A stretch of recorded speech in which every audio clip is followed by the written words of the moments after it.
الحمد للہ رب العالمین والصلاة والسلام علی الانبیاء والمرسلین اعوذ باللہ من الشیطان الرجیم بسم اللہ الرحمن الرحیم رب اشرح لی صدری ویسر لی امری واحلل عقدۃ من لسانی یفقہوا قولی واجعل لی وزیرا من اہلی۔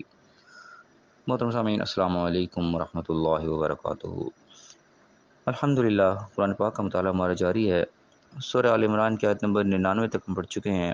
آج انشاءاللہ آیت نمبر 100 سے آیت نمبر 104 تک پڑھیں گے۔ پچھلی جو ہم نے دو آیات پڑھی تھیں اس پہ اللہ تعالیٰ نے اہل کتاب سے مخاطب کے خطاب فرمایا تھا کہ تم اللہ کی آیات کا کیوں انکار کرتے ہو، حالانکہ تم اس کے خود تم جانتے ہو کہ اللہ تعالیٰ جو بھی تم کچھ کر رہے ہو اللہ اس کے پر گواہ ہے۔ اور پھر فرمایا تھا کہ تم کیوں لوگوں کو اللہ کے راستے سے روکتے ہو، جو ایمان لے کے آتا ہے تم کیوں اس کو تم کجی چاہتے ہو، کیوں ٹیڑھا پن چاہتے ہو، کیوں اس کو راستے سے ہٹانا چاہتے ہو، حالانکہ تم خود گواہ اس چیز کو کہ وہی حق بات ہے جو ہو رہی ہے اور اللہ تعالیٰ تمہارے عملوں سے غافل نہیں ہے۔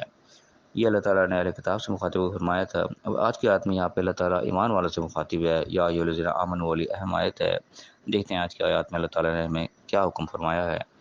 اعوذ باللہ من الشیطان الرجیم بسم اللہ الرحمن الرحیم۔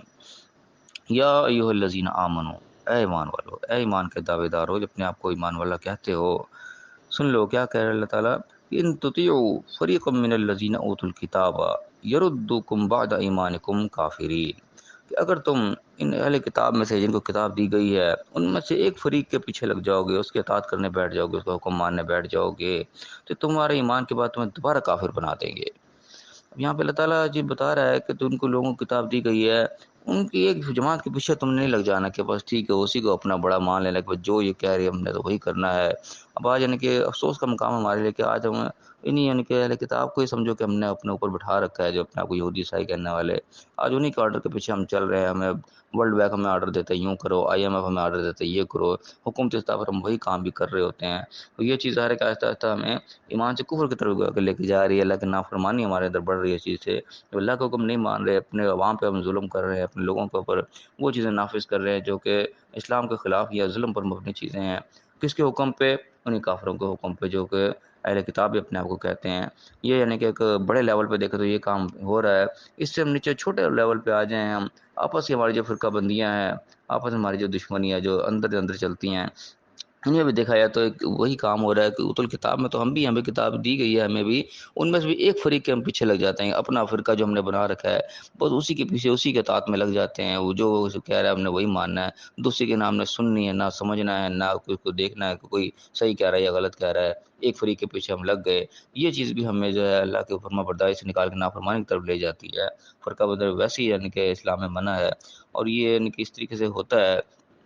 کہ بس جو ہمارے فرقے کا بندہ کہہ رہا ہے وہی ہم نے ماننا ہے، حالانکہ ایسا نہیں ہونا چاہیے۔ اللہ تعالیٰ کہہ رہا ہے کہ ایک فریق کے پیچھے تم نہیں لگ جانا، ایک فریق کے اطاعت میں نہیں لگ جانا جن کو بھی اللہ کی طرف سے کتاب دی گئی ہے۔ اب کتاب اللہ کی کتاب ہم سب کے پاس ہے، ہر ایک فرقہ بھی جو ہے وہی کتاب لے کے بیٹھا ہوا ہے، لیکن ہمارا کیا ہوتا ہے کہ ہم ایک کے پیچھے لگ جاتے ہیں، حالانکہ ایسا نہیں ہونا چاہیے۔ ہمیں جنرلی سب کی بات سننی چاہیے، کون کیا کہہ رہا ہے، کون کیا کہہ رہا ہے، کوئی بھی عقل کل نہیں ہے۔ انسان جو ہے وہ یعنی کہ غلطیوں کا مجموعہ ہے، انسان کا اچھائیاں بھی ہیں برائیاں بھی ہیں، اچھائی برائی کا مجموعہ ہی ہے انسان۔ کوئی انسان ایسا پرفیکٹ نہیں ہے، نہ کوئی جماعت ایسی پرفیکٹ ہے جس کے اندر کوئی غلطی نہ ہو اور ہم اس کو پکڑ کے بیٹھ جائیں۔ یہ شرط تو کوئی اللہ کے نبیوں کے حاصل ہو سکتا ہے، وہ اب ہے نہیں۔ تو اب اگر ہم کسی ایک کے پیچھے لگ جائیں گے تو پھر اچھائیاں تو ملیں گی، ساتھ ساتھ وہ برائیاں بھی ہمارے اندر ہی آ جائیں گی، پھر ظاہر جو ان کے اندر ہوں گی، کیونکہ برائیوں سے پاک کوئی نہیں ہے، نہ کوئی انسان برائیوں سے پاک ہے، غلطیوں سے پاک ہے، نہ کوئی ظاہر جماعت ہے، جماعت بھی انسانوں سے مل کر بنی ہے۔ تو ہمیں اس چیز کے پیچھے نہیں لگنا چاہیے۔ آیت ہمیں دے دے اشارہ اس طرح کہ ایک کے پیچھے نہ ہم پڑ جائیں، سب کی بات کو سنیں، سب کو دیکھیں، جو اچھائیاں ہیں ان کو ہم سب کی طرف سے کیچ کریں۔ ہر ایک کے اندر اچھائیاں موجود ہیں، کوئی ایسا نہیں کہ سارے کا سارا برائی اس کے اندر اچھائی کوئی نہیں ہے، نہ ہی کوئی ایسا کہ ساری ساری اچھائی ہے۔ جب سب کو سنیں گے تو اچھائیاں ہمیں ملیں گی، ہم وہ اسے اپنائیں اچھائیوں کو، جو برائیاں ہیں غلطیاں ہیں ان کو اپنے آپ کو ہم بچائیں، کیونکہ انسان کو اپنی غلطیاں خود نہیں نظر آ رہی ہوتی، دوسرا غلطی کو ہائیڈ لائٹ کرتا ہے تو انسان کو پتہ رہتا ہے ہاں یہ غلطی بھی ہے یہاں پہ، انسان غلطیوں سے بچے، اچھائیوں کو اپنائے۔ یہ آیت ہمیں اس طرف اشارہ دلاتی ہے کہ ہم ایک کے پیچھے ہم نہ پڑ جائیں۔ اور یہ افسوس کی بات کہ اجتماعی طور پہ بڑے لیول پہ بھی یہ کام ہو رہا ہے کہ ایک کے بعد حکم مانا جا رہا ہے اللہ کو چھوڑ کے، اور چھوٹے لیول پہ ہم فرقہ بندی کے لیول پہ اس قسم کے کام کرتے ہیں۔ پھر اللہ فرمایا کہ وہ کیف تکفرون، اور تم کیوں کر انکار کرو گے، تم اللہ سے کیسے انکار کر جاؤ گے، وانتم تتلی علیکم آیات اللہ، تم پہ اللہ کی آیات تلاوت کی جاتی ہیں، تمہیں پڑھ کر سنائی جاتی ہیں اللہ کی آیات جو ہیں، علماء بھی پڑھ کے سنا رہے ہیں، عوام الناس بھی، ان کے انسان کے اوپر خود اللہ نے ہر گھر میں کتاب دی ہے، انسان پڑھے آگے دوسروں کو سنائے۔ تو پھر اللہ تعالیٰ کہہ رہے ہیں جب اللہ کی آیات تم پڑھ رہے ہو، سن رہے ہو، سنائی جا رہی ہے تمہیں، پھر تم کیوں انکار کرتے ہو؟ اللہ نے منع کر رکھا ہے کام نہیں کرنا، فرقہ بندی منع کر رکھی ہے، دوسروں کی پیروی کی بھی اللہ نے منع کر رکھا ہے، اور اللہ کو چھوڑ کے جب دوسروں کو دوست بنانے کو ہر جگہ تو اللہ نے ریسٹرکشن لگائی ہوئی ہے، ممنوعات کر رکھی ہیں اللہ کہ یہ کام نہیں کرنا، یہ کام نہیں کرنا، اس کے باوجود تم کرتے چلے جاؤ، یہ کیوں ہو رہا ہے؟ پھر یہ اللہ تعالیٰ ایک سوالیہ انداز میں پوچھ رہا ہے۔ اور اللہ فرمایا وفیکم رسول ہو، تمہارا رسول اللہ کا رسول کے درمیان موجود ہے۔ اب یعنی کہ اللہ کے ساتھ جب قرآن یہ بیان ہو رہا تھا، آیات نازل ہو رہی تھیں، ظاہر سے اللہ کے رسول بھی جب موجود تھے، اللہ تعالیٰ خاص طور پہ پہلے مخاطب وہی ہیں صحابہ کرام میں۔ اللہ کہہ رہا ہے ایسا کیسے ہو سکتا ہے کہ اللہ کے رسول بھی تمہارے دوران موجود ہیں، اس کی تعلیمات تمہیں مل رہی ہیں اور اللہ آیات تمہیں پڑھ کر سنائی جا رہی ہے، پھر تم کیوں کفر کر جاؤ؟ پھر تم کیسے اللہ کی آیات کا انکار کر جاؤ؟ پھر دوبارہ تم انہی کی طرف چلے جاؤ؟ ایسا کیوں ہوگا؟ نہیں ہونا چاہیے کہ اس طرح۔ اب اس میں فیکم رسول ہو کے الفاظ ہیں، اب اس سے کوئی یہ مطلب نہ لے کہ آج بھی رسول جو ہے وہ موجود ہے۔ اگر اس قسم کا وہ کوئی عقیدہ گڑے گا تو اور کئی چیزوں کے خلاف چلا جائے گا، وہ ایک قسم کا ذہنی فطور ہوگا۔ ظاہر ہے ہر چیز کو سمجھ آتی ہے، جس کو قرآن نازل ہو رہا تھا اس وقت اللہ کے رسول بیچ میں موجود تھے، آج رسول ظاہر اس طرح موجود نہیں، لیکن رسول کی تعلیمات تو آج بھی موجود ہیں، سنت کی شکل میں، حدیث کی شکل میں تعلیمات موجود ہیں کہ رسول اللہ علیہ وسلم نے کس موقع پر کیا عمل کیا، کس طریقے سے کس آیت پہ عمل کر کے دکھایا، وہ تاریخ سے وہ چیزیں ملتی ہیں ابھی بھی۔ تو اللہ تعالیٰ کہہ رہے ہیں ان سب چیزوں کی موجودگی میں تم کیسے پھر انکار کر جاؤ گے؟ ہمیں ومن یعتصم باللہ، پھر جو اللہ کے ساتھ چمٹ جائے، فقط ہدی الی صراط مستقیم، تو وہ صراط مستقیم کی طرف اس کی رہنمائی گویا کہ ہو گئی۔ یعنی کہ ہم نے اللہ کے ساتھ چمٹ جانا، اللہ کے ساتھ چمٹ جانا کیا مطلب ہے کہ اللہ کے احکام جہاں جہاں ہمیں نظر آ رہے ہیں ان کو ہم نے مضبوط سے پکڑ لینا، اس سے ہم نے نہیں ہٹنا۔ اللہ سے چمٹنے کا مطلب ظاہر ہے اللہ کو مجسم تو ہمارے سامنے نہیں ہے جس کے ساتھ ہم چمٹ جائیں گے، اللہ کے احکامات ہی اللہ سے ہمارے سامنے ہیں، ان سے ہم نے چمٹ رہے ہیں، ان کو ہم نے مضبوط سے تھامنا ہے، اس سے ہم نے نہیں ہٹنا۔ جب یہ روش ہماری ہوگی تو اللہ کہہ رہا ہے فقط ہدی الی صراط مستقیم، تو ہم صراط مستقیم کی طرف رہنمائی ہماری ہو گئی۔ پھر مزید یہاں پہ اللہ تعالیٰ جو ہے ڈائریکٹلی یہاں پہ مخاطب ہوا ایمان والوں سے، پہلے تو یعنی کہ ان کی اطاعت سے روکا جا رہا ہے کہ ان کی اطاعت انہیں نہیں کرنی ورنہ پھر وہ نتائج غلط نکلیں گے۔ یہاں پہ اللہ تعالیٰ سے وہ حکم آ رہا ہے کہ یا ایھا الذین آمنوا، اے ایمان والو، یا ایھا الذین آمنوا اتقوا اللہ حق تقاتہ ولا تموتن الا وانتم مسلمون۔ بڑی اہم آیت ہے، اکثر ہمارے خطبوں میں بھی یہ پڑھی جاتی ہے، جمعہ کے خطبات میں۔ ہمیں کہا ایمان والو اللہ کا تقوی اختیار کرو جیسا کہ تقوی اختیار کرنے کا حق ہے۔ اب یہ بظاہر بڑی مشکل چیز رہتی ہے کہ اللہ تعالیٰ کا حق ادا کرنا بظاہر ناممکن چیز ہے، لیکن اس کے یعنی کہ تفاصیل جس طریقے سے بیان ہوئی ہے، مسئلہ یہ کہ جہاں تک آپ کے اندر طاقت ہے، حق کا تقوی اتنا آپ کر سکتے ہو، حق ادا کر سکتے ہو، اس کو کرو۔ یہ نہیں کہ آپ کے پاس ایک موقع ہے اللہ کے تقوی یہاں پہ ایک چیز کو روکا جا سکتا ہے، اللہ کے خوف سے اس چیز سے بچا جا سکتا ہے، لیکن آپ پھر بھی نہیں بچ رہے، سمجھے آپ نے حق نہیں ادا کیا۔ اللہ تعالیٰ کا خوف آپ کے اندر پھر کوئی نہیں ہے، وہ جو رکاوٹ پیدا ہونی چاہیے انسان کے اندر کہ جہاں اللہ نے ایک روک لگائی وہاں پہ انسان رک جائے، اگر اس کو حد کو کراس کرے گا تو سمجھو کہ اللہ کے تقوی کا حق ادا نہیں کیا آپ نے۔ اور فرمایا کہ ولا تموتن الا وانتم مسلمون، اور نہ تمہیں موت آئے مگر ہے کہ تم فرما برداری کی حالت میں ہو۔ اب موت کو کس وقت آ جانی ہے یہ کوئی پتہ نہیں ہے، مقصد یہ ہے کہ تم فرما برداری کی حالت میں ہر وقت ہونا چاہیے۔ جس وقت ہم فرما برداری سے نکل گئے اس کی، وہ لمحہ سمجھو کہ ہمارا تقوی سے خالی ہو گیا، وہ تقوی بھی ہمارا وہاں پہ حق ادا نہ ہوا، اور وہ موت بھی اس ٹائم اگر آ گئی تو وہ بھی اس کے خلاف ہو گیا، موت اس حالت میں آئے گی جس وقت ہم نافرمانی کی حالت میں ہوں گے۔ اب یہاں پہ وانتم مسلمون کے الفاظ ہے کہ اپنے آپ کو مسلمان ہونا چاہیے تمہارے سے، ایک تو یہ بھی نشانی میں ملتی ہے کہ ہم اپنے آپ کو مسلمان کہلوانے والے ہیں، اس کے علاوہ ہمارا کوئی نام نہ رکھا ہو اس وقت موت ہے، ہم اپنے آپ کو کچھ اور ہی لیبل لگا کے بیٹھے ہوں۔ لیبل کے طور پہ ہمیں مسلم ہونا چاہیے، اور عملی طور پہ مسلم ان کے فرما بردار ہمیں ہونا چاہیے، اللہ کی فرما برداری کے اندر ہمیں ہونا چاہیے، نہ فرمانی نام کر رہے ہوں کسی لمحے بھی، کیونکہ موت کا کوئی وقت مقرر نہیں ہے، کسی لمحے بھی آ سکتی ہے۔ تو اللہ تعالیٰ نے یہاں پہ بات وہ کی ہے کہ موت میں اس وقت ہے جب تو فرما برداری کی حالت میں ہو، ظاہر ہو کس ٹائم آ جائے نہیں پتہ کوئی نہیں، لہٰذا فرما برداری سے خالی کوئی لمحہ ہمارا نہیں ہونا چاہیے۔ ہر موقع پہ اللہ تعالیٰ کی رہنمائی موجود ہے، کس موقع پہ ہمیں کیا کرنا ہے، جگہ جگہ اللہ نے بتا رکھا ہے۔ موٹی موٹی چیزیں ہیں ویسے ہمیں معلوم ہوتی ہیں کہ ان چیزوں کو ہم نے نہیں کرنا، لیکن ہم غفلت میں بس وہ کرتے چلے جا رہے ہوتے ہیں۔ لیکن یہاں پہ اللہ تعالیٰ کہہ رہا ہے کہ تمہیں موت اس حالت میں آنی چاہیے کہ تم فرما برداری کی حالت میں ہو۔ اور میں کہ واعتصموا بحبل اللہ جمیعا ولا تفرقوا، اللہ کی رسی کو جو ہے مضبوطی سے تھام کے رکھو اور فرقے میں مت پڑو۔ یہ آیت یعنی صاف طور پہ فرقہ بندی کو منع کرنے والی آیت ہے کہ اللہ کی رسی کو، اللہ کی رسی ظاہر حدیث سے بھی ملتی ہے کہ یہ قرآن ہی ہے، یہ اللہ کی رسی ہے، حدیث کے اندر ملتی ہے ایک ڈیٹیل، اس رسی کا ایک سرا ہمارے ہاتھ میں ہے، دوسرا سرا جو اللہ کے ہاتھ میں ہے۔ اللہ سے بندے کو جوڑنے والی جو چیز ہے وہ یہ قرآن ہی ہے، یہی اللہ کی رسی ہے اصل میں۔ تو اس کو ہم مضبوطی سے تھام کے رکھیں۔ مضبوط تھام کے کیا مطلب، یعنی کہ اس کو پکڑ کے بیٹھے رہے زور سے، اس کے احکامات پہ ہم نے مضبوطی سے عمل کرنا ہے، یہ اس کو مضبوطی سے تھامنا ہوگا۔ اور ولا تفرق کو اپنے فرقہ بندی میں نہیں پڑھنا، پھوٹ نہیں آپس میں ڈالنی، اپنا اتحاد کو نہیں توڑنا، اپنے اتفاق کو اتحاد کو قائم رکھنا ہے۔ یہ اللہ تعالیٰ میں ڈیوائڈ ہونے سے منع کر رہا ہے، اور انگریزوں کا خاص طور پہ تھا کہ مقولہ تھا ان کا کہ ڈیوائڈ اینڈ رول، کو تفرقے میں ڈالو، ان کے اوپر حکومت کرو۔ تو یہاں ہمیں تفرقے میں ڈالنے سے اللہ تعالیٰ منع کر رہا ہے، ہم نے تفرقے میں نہیں پڑھنا، آپس میں اختلافات نہیں کرنے، چیزوں کو اتحاد کی طرف لے کے آنا ہے۔ آپس میں مسئلے مسائل ہوتے بھی ہیں، ان کو مل بیٹھ کے حل کرنا ہے، مسئلوں کو لے کے آپس میں نہیں پھوٹ ڈال دینی، آپس میں پھٹ نہیں جانا، اکٹھے رہنا، یونٹی کو قائم رکھنے کے اللہ تعالیٰ نے یہاں پہ صاف طور پہ ایک نشانی دے رہا ہے کہ اللہ کے رسی کو مضبوط تھام کرو، ہر چیز کا حل تمہیں یہاں ملے گا، جو بھی مسائل ہیں اس کی بنیاد پر اس کو حل کرو، اور آپس میں تفرقہ مت پڑو، آپس میں پھوٹ مت ڈالو، اپنی جو ہے یکجہتی کو، یونٹی کو قائم رکھو۔ اور پھر میں کہ بس کرو نعمت اللہ کو، نعمت کو یاد کرو علیکم جو اس نے تم پر کی، اس کو تم عادان جب تم دشمن تھے آپس میں، فالف بین قلوبکم، تم نے تمہارے دل میں الفت ڈال دی، محبت ڈال دی، فاصبحتم بنعمتہ اخوانا، تم اس کی نعمت کے ساتھ تو بھائی بھائی بن گئے۔ اس کا پس منظر خاص طور پہ علماء بیان کرتے ہیں کہ آیات نازل ہوئیں تو وہاں جو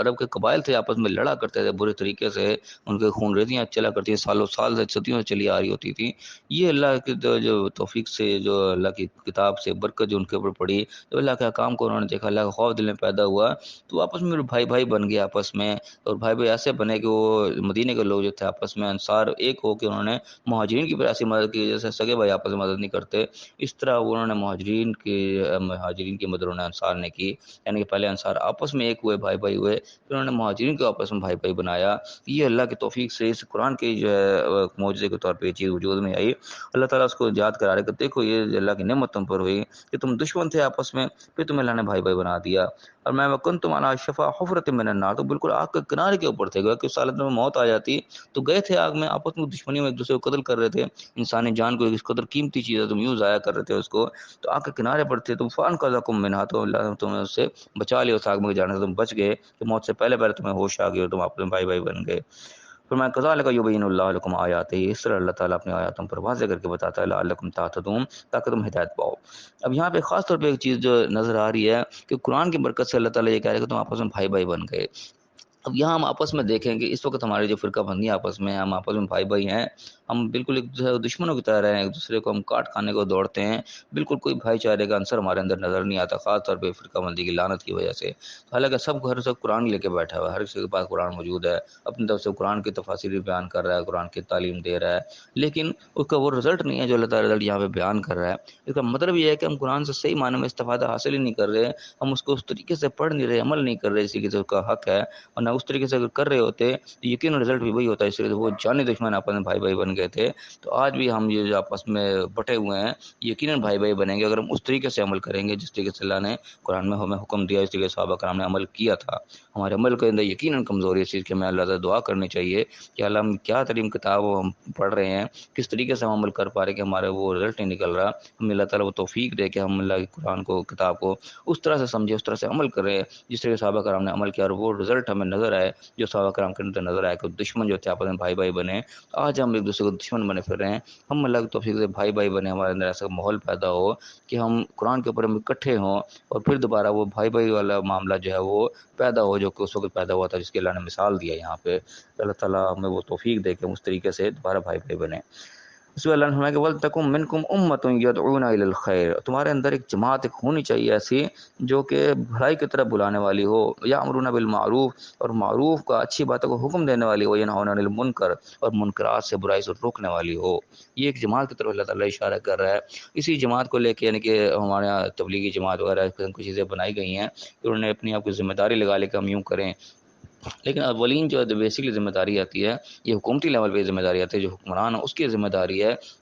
اس کی طرف سے ایک جماعت ایسی ہو جو کہ باقاعدہ امر دینے والے کو، یامرون بالمعروف الفاظ یہاں پہ جو امر دے، حکم دے۔ دوسری جو جماعتیں وہ صرف ترغیب دے سکتی ہیں، ذرا حکم نہیں دے سکتی، آرڈر نہیں چلتا، آرڈر گورنمنٹ کا چلتا ہے بیسیکلی، جو کہ سارے ہولڈ ہوتا ہے اس کا۔ بیسیکلی یہ حکم ان کو ہے کہ وہ ایسی جماعت پیدا کرے جو باقاعدہ آرڈر نافذ کرے، جو عملی طور پہ حکومت کی طرف سے نافذ ہوئی یہ چیز کہ اچھائی کی طرف حکم لایا، جیسے کہ نماز کے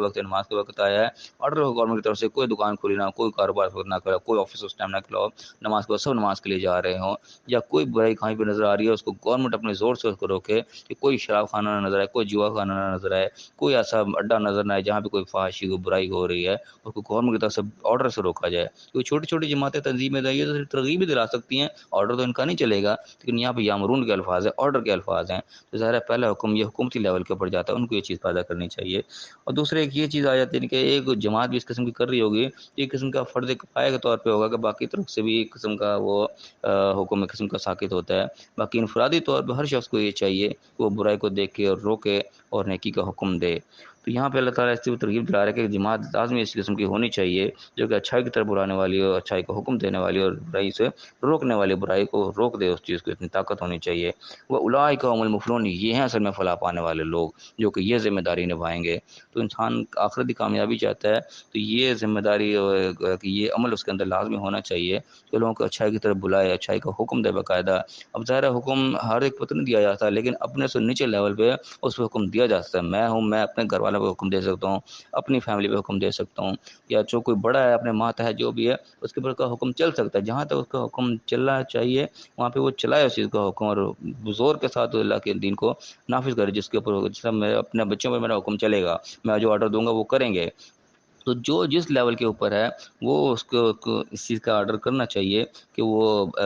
بھلائی کی طرف لوگوں کو بلائے، اچھائی کا حکم دے باقاعدہ، اور برائی جو ہے اس کو ہاتھ سے روک دے۔ یہ پاور انسان کے اندر ہونی چاہیے۔ تو یہی جو ہے اصل میں کامیابی کی ضمانت اللہ نے دی کہ اولئک هم المفلحون کہہ کے لانے کا، کہ یہ ہیں اصل میں کامیاب لوگ۔ کوئی اور اپنے آپ کو ویسے کامیاب سمجھتا پھرے تو ایک قسم کی غلط فہمی ہوگی۔ اللہ تعالیٰ پوائنٹ آؤٹ کر کے بتا رہا ہے کہ جن تک یہ خصوصیت ہوگی کہ برائی کو وہ روکیں، اچھائی کا حکم دیں، وہ کامیاب ہوں گے۔ ورنہ برائی انسان کے آنکھوں کے سامنے ہوئی چلی جا رہی ہے، وہ اس کو روک ہی نہیں رہا ہے، اس کے اندر طاقت بھی ہو تب بھی نہیں روک رہا، اور طاقت سے نیچے یعنی کہ نہ ہاتھ سے روک رہا ہے نہ زبان سے روک رہا ہے۔ اور اگر دل کے اندر سے بھی برا جاننا چھوڑ گیا وہ تو پھر ایمان سے ہی گیا۔ یہ تو حدیث یعنی کہ چیز کی ڈیٹیل میں ملتی ہے۔ تو بہرحال کامیابی کی ضمانت جو اللہ نے بتائی ہے وہ اسی چیز کے بتائی کہ انسان برائی کو روکے، اچھائی کو حکم دے، اور یہ لازمی چیز ہے، اللہ تعالیٰ کہہ رہی ہونی چاہیے۔ نہیں ہوگی تو ظاہر اللہ تعالیٰ پھر پوچھے گا کہ تم نے کیوں نہیں اس قسم کی جماعت بنائی، کیوں تم نے اس کام کو نہیں کیا جب اللہ کا آرڈر تھا۔